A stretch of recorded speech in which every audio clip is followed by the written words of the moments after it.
Good morning students, welcome to our online learning platform. This is Manpreet. तो आज की इस वीडियो के अंदर हम एक नया चैप्टर स्टार्ट करेंगे जो कि आपका ज्योमेट्री से रिलेटेड रहेगा। एडवांस मैथ्स में जो आपका ज्योमेट्री का पोर्शन होता है, जिससे हमारा मेंसुरेशन का टॉपिक जो है बनता है, उसके पहले आपको ये ज्योमेट्री का टॉपिक जो है वो फिनिश करना अच्छा रहता है। जब आप ये ज्योमेट्री का टॉपिक कर लेते हैं ना, तो आगे इसका 2D एंड 3D पार्ट जो हमारा मेंसुरेशन, एरिया, वॉल्यूम में कवर रहता है, उसका 70% आपको इसी चैप्टर से जो है वो क्लियर हो जाएगा। तो इस वीडियो को जरूर अटेंड करिएगा, एंड तक सुनिएगा, क्योंकि कई बारी आपके एग्जाम में बेसिक क्वेश्चन जो हैं वो इसी टॉपिक से पूछ लिए जाते हैं। आपके सिलेबस में 2D ज्योमेट्री करके मेंशन है और उसके साथ में एरिया, वॉल्यूम भी मेंशन है। ये सभी बातें एक ही रहती हैं। जब आप पहले ज्योमेट्री समझेंगे, उसके बाद में आपको 2D ज्योमेट्री जो है वो कवर करना रहेगा, जिसके अंदर यही सारी पर्टिकुलर शेप्स जो रहती हैं जो कि 2D में कवर होती हैं। 2D का मतलब क्या होता है? 2 डायमेंशन। जब आप किसी भी शेप का सिर्फ और सिर्फ 2 फेसेस को देख पा रहे हो, उसको 2D बोला जाता है। बट 2D से पहले ये जो ज्योमेट्री है, इसके अंदर क्या क्या हमें पढ़ना रहेगा, वो आज की इस वीडियो के अंदर हम देखते हैं। तो सबसे पहले ज्योमेट्री के अंदर ना, ज्योमेट्री में आपको सबसे पहले जो टॉपिक कवर करना है, जो समझना है, वो होगा पॉइंट, लाइन एंड एंगल। आपको इसके बारे में समझना रहेगा। कई बोलेंगे कि ये तो हमने बचपन से पढ़ा है, ये हमारा क्लियर है। बट देखिए, जब भी आपको बड़ी चीजें सीखनी है, उसके लिए आपका बेसिक क्लियर रहेगा, तभी आप उसके ऊपर जा पाएंगे। ठीक है, तो मैं बिल्कुल बेसिक से कवर कराऊंगी। पॉइंट से हम समझना शुरू करेंगे क्लास के अंदर। पॉइंट क्या होता है, फिर उससे लाइन बनाएंगे, फिर एंगल की तरफ जाएंगे। उसके बाद में जो हमारा सेकेंड टॉपिक इसके अंदर रहेगा, वो होगा ट्रायंगल से रिलेटेड। नेक्स्ट पोर्शन हमारा क्वाड्रिलेटरल से रिलेटेड रहेगा, फिर उसके बाद में पॉलीगन एंड फिर सर्कल। इन सबकी प्रॉपर्टीज जो होंगी वो भी समझेंगे, प्लस इनके साथ जो रिलेटेड एंगल रहते हैं, एंगल ऑफ अ ट्रायंगल, उनसे रिलेटेड जो हमारे सारे कंसेप्ट्स हैं, वो हम धीरे धीरे करके इन टॉपिक के अंदर फिनिश करेंगे। ठीक है, तो आपको समझ में आ चुका है हमें ज्योमेट्री के अंदर क्या क्या पॉइंट्स जो हैं, क्या क्या टॉपिक जो हैं या उसके सब टॉपिक वो कवर करने रहेंगे। अभी हम सबसे पहले आज जो क्लास के अंदर स्टार्ट करने जा रहे हैं, वो पॉइंट, लाइन एंड एंगल के साथ हम शुरू करेंगे। तो ये है आपका पॉइंट। ठीक है, तो पॉइंट से समझना शुरू करते हैं। पॉइंट के लिए यहाँ पे क्या लिखा है? Is a circle of 0 radius. तो पॉइंट भी क्या होता है? एक सर्कल होता है जिसका रेडियस जो रहेगा वो 0 के बराबर, या हम कह दें उसका रेडियस होता ही नहीं है। देखिए, अगर आपने एक बड़ा सारा सर्कल देखा, अगर मैं इस सर्कल को, अगर मैं यहाँ पे भी आपको छोटा छोटा छोटा करके दिखाऊंगी, तो देखिए ये सर्कल छोटा होता जा रहा है ना। ये कब तक छोटा हो सकता है? जब तक ये एक पॉइंट नहीं बन जाता। इसीलिए अगर आप एक पॉइंट को देखोगे, ये भी तो एक तरीके का सर्कल ही है ना। ये एक सर्कल है, क्या इसके अंदर का रेडियस आप बता सकते हो कितना होगा? नहीं बता सकते। तो इसीलिए पॉइंट को अगर समझना है, तो हम कह सकते हैं कि ये एक तरीके का सर्कल होता है जिसका रेडियस 0 रहता है। इसके बाद में अगर हम टाइप्स ऑफ पॉइंट की बात करें, तो ये 2 टाइप्स में बटा होता है। पहला है collinear and second one is non collinear. अभी ये दोनों का मतलब क्या होता है, इससे रिलेटेड आपका थ्योरेटिकल क्वेश्चन बन सकता है। देखिए, कोलिनियर पॉइंट जो हमारा होता है, जब आपके पास एक स्ट्रेट लाइन के ऊपर जो पॉइंट्स लगे हुए हैं, वो अगर स्ट्रेट हैं, बिल्कुल सीधे हैं, एक ही लाइन के ऊपर बने हुए हैं, जैसे कि मैंने आपको यहाँ पे 3 पॉइंट्स बना के बताए, ए, बी एंड सी। तो ये एक कोलिनियर लाइन, कोलिनियर पॉइंट की हम बात कर रहे हैं। जब भी एक स्ट्रेट लाइन के ऊपर जो आपको पॉइंट्स लगे दिख रहे हैं, वो भी एक स्ट्रेट पर्पस में ही जा रहे हैं। ठीक है, तो हम उनको बोलेंगे कोलिनियर पॉइंट्स। राइट, तो अगर आपको इनकी डेफिनेशंस भी लिखनी है, साथ में एक्सप्लेन भी करना है, तो मैं वो भी कर देती हूँ। एग्जाम्पल मैंने आपको यहाँ पे बता दी। तो पॉइंट आप लिख सकते हैं, it means 3 or more points situated on 3 or more points situated on a same line, situated on a same line। ठीक है, अब आप समझ चुके हो, जब पॉइंट्स जो हैं वो एक ही लाइन के ऊपर, एक स्ट्रेट लाइन के ऊपर आपको बने हुए दिखेंगे, तो उसको हम कोलिनियर पॉइंट्स कह सकते हैं। इसके उल्ट जब हमें नॉन कोलिनियर पॉइंट समझना है, तो बिल्कुल ऑपोजिट है इसका। जो पॉइंट्स एक स्ट्रेट लाइन के ऊपर स्ट्रेट वे में नहीं है, ऊपर नीचे हो सकते हैं, आगे पीछे हो सकते हैं, कितना डिस्टेंस हो सकता है, उनको हम नॉन कोलिनियर की कैटेगरी में रख सकते हैं। ठीक है, तो if there are if there are 3 और more points not situated on a straight line, इसकी डेफिनेशन हम ऐसे बना सकते हैं, इफ there are 3 or more points not situated on a same line। तो अगर आपको चाहिए तो आप इसकी डेफिनेशंस भी लिख सकते हैं। अगर आप सिर्फ समझना चाहते हैं, एज अ नोट्स इनको चाहते हैं कि आपको मिल जाए, तो आपको वो भी मिल जाएगा। आप स्क्रीनशॉट लेना चाहें तो वो भी आपको मिल जाएगी। तो इसमें हमें ज्यादा पार्ट जो है ना इस चैप्टर के अंदर, ज्योमेट्री के अंदर, थ्योरेटिकल पोर्शन के ऊपर कवर करना रहेगा। मैं साथ में क्यों लिख रही हूँ, ताकि आपको पढ़ते पढ़ते ही समझ में आ जाए कि क्या बातें हैं, और जब दिमाग में वो फिट हो गया तो आपको बार बार रटना नहीं पड़ेगा, है ना। तो मैंने यहाँ पे आपको कोलिनियर एंड नॉन कोलिनियर की डेफिनेशन बता दी। देखिए ये एक स्ट्रेट लाइन है, अगर एक पॉइंट ए यहाँ पे है, बी यहाँ पे है, सी यहाँ पे है, डी यहाँ पे है, तो ये देखिए ये स्ट्रेट लाइन में नहीं है ना पॉइंट्स, ठीक है, इसीलिए हम इसको नॉन कोलिनियर की कैटेगरी में रखेंगे। इसके आगे चले, हमने पॉइंट्स की टाइप समझ ली, पॉइंट की डेफिनेशन समझ ली। नेक्स्ट पॉइंट हमारे पास लाइन से रिलेटेड है। पॉइंट के लिए इतना ही है, आपको कोलिनियर और नॉन कोलिनियर ही समझना रहेगा। इसके आगे चले, लाइन ये ना पॉइंट से ही बनती है। जब ये देखिए मैंने कुछ पॉइंट्स को साथ में रखना शुरू कर दिया, मैं dot dot dot dot dot dot लगा रही हूँ, ये क्या बन रही है, एक लाइन बनती जा रही है। सो यही यहाँ पे इसकी डेफिनेशन लिखी है, a line is made up of infinite number of points and it has only length and not any width. तो इसकी सिर्फ और सिर्फ आप लेंथ देखेंगे, इसकी ब्रेड्थ, इसकी चौड़ाई आपको देखने को नहीं मिलेगी, इसी को बोला जाता है लाइन। अभी आगे देखें, it has only length and not any width, ये हमने पढ़ लिया। It can be extended in both directions. अभी देखिए ये जो लाइन है ये किसी भी डायरेक्शन में हम आगे मूव कर सकते हैं, चाहे इधर चाहे इधर। लाइन का प्रॉपर यही होता है, लाइन को किस डायरेक्शन में, ये क्वेश्चन पूछा गया था एग्जाम में कि लाइन को किस डायरेक्शन में जो है वो मूव किया जा सकता है कि नहीं किया जा सकता।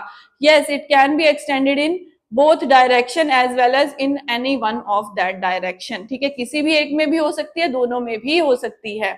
आगे पढ़े तो इसकी टाइप्स हमारे पास सबसे पहले रहती है स्ट्रेट लाइन। तो स्ट्रेट लाइन तो यही है, जब एक लाइन आप देखेंगे कि एक बिल्कुल सीधी सी लाइन है जिसके 2 पॉइंट्स मैंने लिख दिए, एक ए और बी, तो ये एरो लगाया, इसका मतलब ये कहीं भी एक्सटेंड करी जा सकती है, कितनी भी आगे बढ़ाई जा सकती है, तो लाइन होती है ये। अभी बात करें कर्व्ड लाइंस क्या होती हैं, तो कर्व्ड लाइन कर्व करके बनती हैं, यानी कि अगर मैं बोलूं कि ये क्या है तो आप बोलेंगे ये भी एक लाइन है, बट ये कर्व्ड की टाइप है, ये स्ट्रेट लाइन नहीं है। समझ में आया, तो कर्व्ड लाइन बोला जाता है इसको। इसके आगे अगर हम देखें तो लाइन सेगमेंट दिखा है हमारे पास।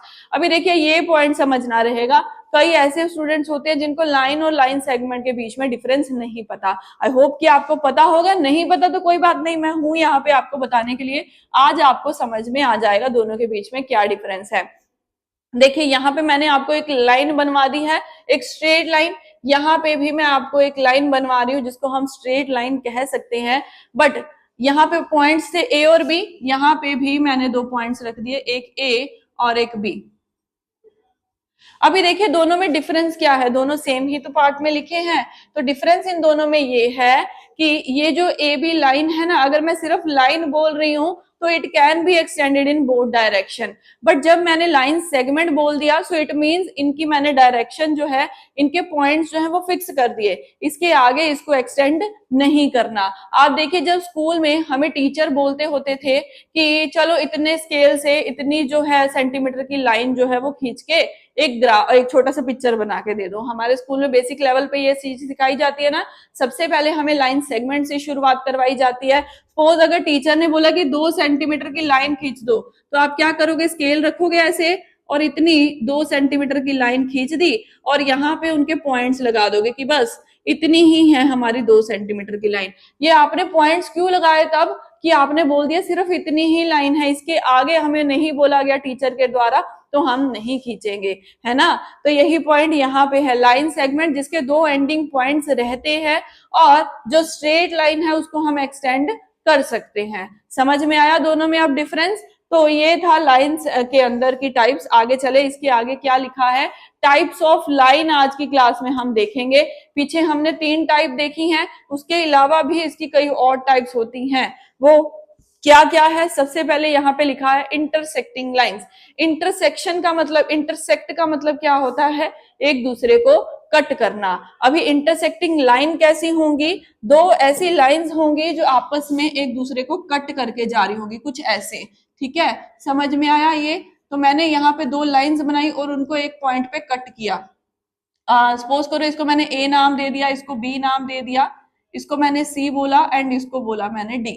अभी देखिए यहाँ पे क्या काम चल रहा है, दो लाइंस आपस में एक सेंटर पॉइंट पे कट रही है। एक सेंटर पॉइंट पे जब वो कटती है लाइन, उसको बोला जाता है इंटरसेक्टिंग लाइंस। तो आपने इंटरसेक्टिंग लाइंस के बारे में मतलब समझ लिया कि क्या होती हैं इंटरसेक्टिंग लाइंस।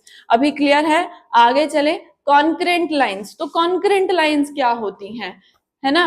तो एक तो हमने इंटरसेक्टिंग पढ़ ली जो हमें समझ में आई कि दोनों आपस में एक दूसरे से कट हो रही हैं, बट ये कॉन्करेंट लाइंस कौन सी होती हैं? देखो, तो कॉन्करेंट लाइन सबसे पहले मैं आपको एग्जांपल बना के बताती हूँ कि ये इन लाइंस को बोला जाता है कॉन्करेंट लाइंस। अभी देखिए इसमें क्या मतलब छुपा है इसके अंदर, तो आप पिक्चर से बहुत अच्छे से क्लियर कर पा रहे हो, कनेक्ट कर पा रहे हो कि बहुत सारी लाइंस जो हैं एक दूसरे से कट होके पास हो रही हैं। यही इसकी डेफिनेशन है। अगर तीन या तीन से ज्यादा लाइंस जो हैं वो एक कॉमन पॉइंट से कट होके गुजरती हैं, पास ऑन होती हैं, उसको हम कॉन्करेंट लाइंस बोलते हैं। यहाँ पे आप देख रहे हो एक सेंटर पॉइंट है, यहाँ से कितनी सारी जो है रेज यानी कि लाइंस पास हो रही हैं, उसको हम कॉन्करेंट लाइंस बोल सकते हैं। ठीक है, इसके आगे अगर हम बात करें तो पैरेलल लाइंस क्या होती हैं? पैरेलल क्या होता है? जो बराबर में चलता है ना, बिल्कुल इक्वल वे से चलता है। अगर पैरेलल लाइंस की हमें एग्जांपल बनानी हो तो ये दो लाइंस आपके पास चलते हुए आपको दिख रही हैं। एक लाइन है ए एंड बी एंड एक लाइन है सी एंड डी। ठीक है, तो इन लाइंस को हम दोनों इक्वली चल रही हैं, एक दूसरे के साथ चल रही है, कहीं एक दूसरे को कट नहीं कर रही, तो ऐसी लाइंस को पैरेलल लाइंस बोला जाता है। अभी इसकी परफेक्ट एग्जांपल सबके दिमाग में एक ही आती है, वो क्या है? वो है हमारी रेल की एग्जांपल। जो रेल की पटड़ियां बिछी होती हैं वो पैरेलली चलती हैं, इंटरसेक्ट होंगी तो कैसे चलेंगी वो? तो वो इसकी परफेक्ट एग्जांपल है पैरेलल लाइंस की। आपके क्वेश्चंस में पैरेलल लाइंस भी दी जाएंगी, आपको जब वो पता होगा कि क्या होती हैं तो आप आराम से उसके क्वेश्चंस बना सकते हो। अब आगे क्या है? Perpendicular lines. परपेंडिकुलर लाइंस किस टाइप की होती हैं? तो देखिए ये मैं एक लाइन बना रही हूं और ये एक लाइन है। ठीक है, अभी देखिए ये क्या चल रहा है, एक लाइन ऐसे है और एक लाइन ऐसे सीधी है, एक वर्टिकली है और एक हॉरिजॉन्टली है, इसको बोला जाएगा हॉरिजॉन्टल, और जो सीधी खड़ी है उसको बोला जाएगा वर्टिकल लाइन। अब ये दोनों लाइन इंटरसेक्ट तो कर रही हैं, फिर क्यों नहीं इनको इंटरसेक्टिंग बोला गया, इनको परपेंडिकुलर के अंदर क्यों रख दिया गया? तो पॉइंट यहाँ पे ये सुनो, जब एक लाइन हॉरिजॉन्टल हो एंड सेकेंड वन वर्टिकल हो, दोनों खड़ी हैं एक दूसरे से ऑपोजिट डायरेक्शन में खड़ी हैं, तो ऐसी लाइंस जब इंटरसेक्ट करती हैं उनको परपेंडिकुलर लाइंस बोला जाता है। तो यहाँ पे जब ये परपेंडिकुलर बन गई तो एक यहाँ पे एंगल बनता है जिसको 90 डिग्री का एंगल बोला जाता है। तो परपेंडिकुलर लाइंस में एक लाइन हम आराम से इसको बोले तो सिंपल लैंग्वेज में, तो एक लाइन लेटी होती है, दूसरी उसके ऊपर खड़ी होती है, ऐसा बोल सकते हैं हम। आपको समझ में आ गया? तो परपेंडिकुलर लाइंस जो रहती है ना, इसके लिए अगर आपको एग्जाम्पल लेनी हो तो आप किसकी बनाएंगे? तो देखिए एक लैंड है, लैंड के ऊपर अगर आपको बिल्डिंग खड़ी करनी है तो लैंड अगर देखें हम, एक सीधी लाइन जा रही है जो कि हमें हॉरिजॉन्टल तरीके से दिखेगी, उसके ऊपर जब आप बिल्डिंग खड़ी कर रहे हैं, एक टेरेस खड़ा कर रहे हैं, तो कैसे बनेगी? वो सीधा बनेगी, है ना? तो ये है इसकी परफेक्ट एग्जांपल परपेंडिकुलर लाइंस की। अब आगे चले तो ट्रांसवर्सल लाइन क्या होता है? देखिए ट्रांसवर्सल लाइन इंपॉर्टेंट है समझने के लिए क्योंकि कई क्वेश्चंस इससे ही बनते हैं। तो जब दो लाइंस पैरेलली चल रही हैं, उनके बीच में से दो लाइंस पैरेलली हैं, जैसे एक एल और एक एम होती है, उनके बीच में से एक लाइन दोनों को ही कट करके जाएगी जब, तो उसको बोला जाता है ट्रांसवर्सल लाइन। जैसे कि यहाँ इस केस में हम बना पा रहे हैं कि एक ट्रांसवर्सल लाइन जो दो पैरेलल लाइंस को कट करके जा रही है, ऐसी लाइंस को ट्रांसवर्सल लाइंस बोला जाता है। सबसे ज्यादा आपके जो ज्योमेट्री में क्वेश्चंस बनते हैं वो इस ट्रांसवर्सल लाइन से बनते हैं, जो आपके आने वाले एग्जाम में आप देखेंगे भी और हम उसी की प्रैक्टिस भी करेंगे। तो अभी आपको लाइंस के बारे में पता चल गया कि लाइंस कितने तरीके की होती हैं। आपको ये रटना नहीं है, थ्योरेटिकल आपका कोई काम नहीं है, आपको ऑब्जेक्टिव पर्पस के लिए इन सभी का मतलब जो है वो क्लियर होना चाहिए, बस इतनी सी बात है यहाँ पे। ठीक है, सो डन, यहाँ पे आपको समझ में आया। अभी हम चलेंगे आगे।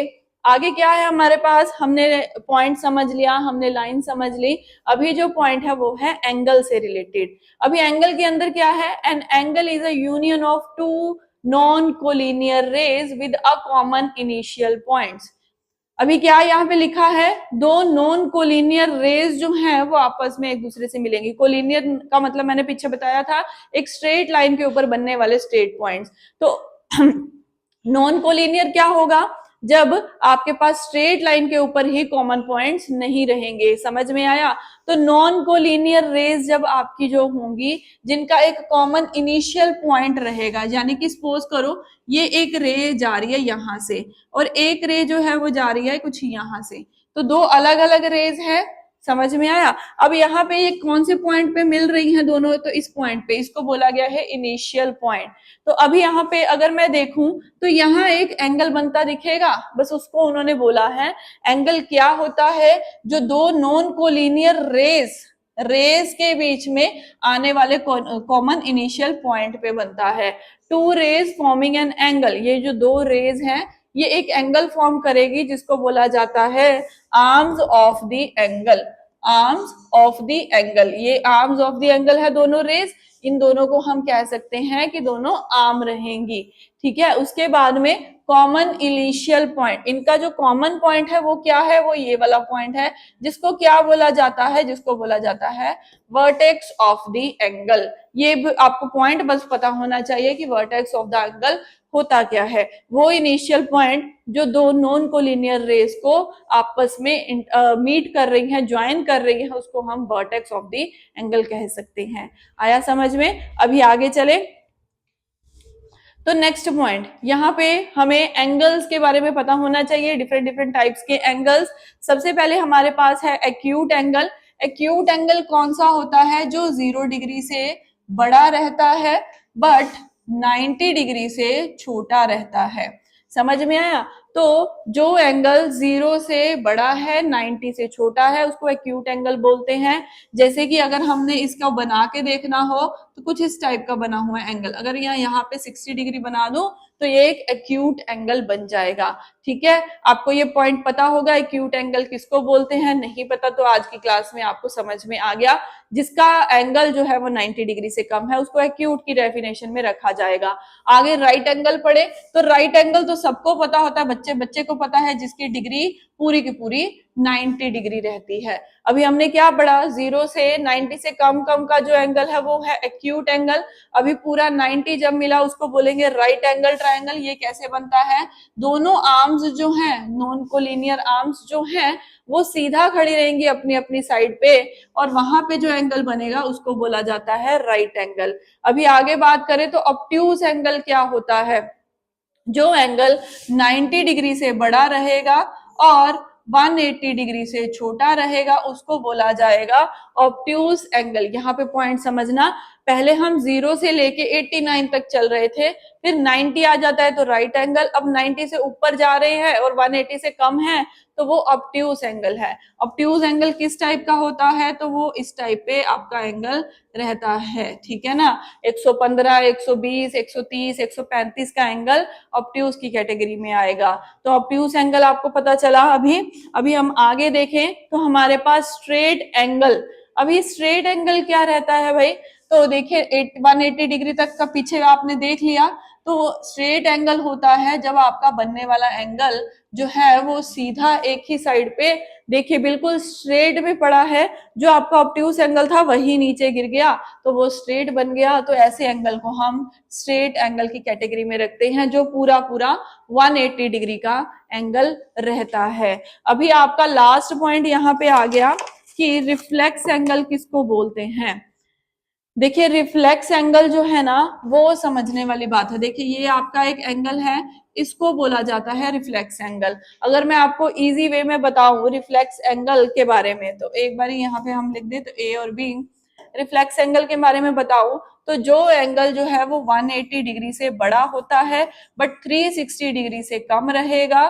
ठीक है, बट 360 डिग्री से कम रहेगा उसको बोला जाता है हमारा रिफ्लेक्स एंगल। अभी इसको समझना है अगर आपने तो फिर से देखिए, ये मैं आपको एक एंगल दे रही हूँ, ये एंगल है सपोज करिए 110 डिग्री का, तो ये 110 डिग्री का एंगल कौन सा एंगल हुआ? Obtuse angle.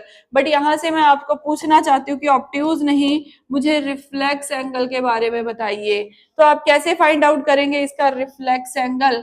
तो वो पता करने के लिए देखिए कैसे होता है कि जब आप 360 डिग्री में से जो ये गिवन एंगल है उसको माइनस कर देंगे, यानी कि अगर ये वाला एंगल हमारा 110 डिग्री का है, टोटल हमारा 360 डिग्री होता है, उसमें से अगर मैंने ये वाला एंगल माइनस कर दिया तो मुझे मेरा रिफ्लेक्स एंगल, इसके उल्टा वाला एंगल मिल जाएगा, जो भी इस केस में रहेगा।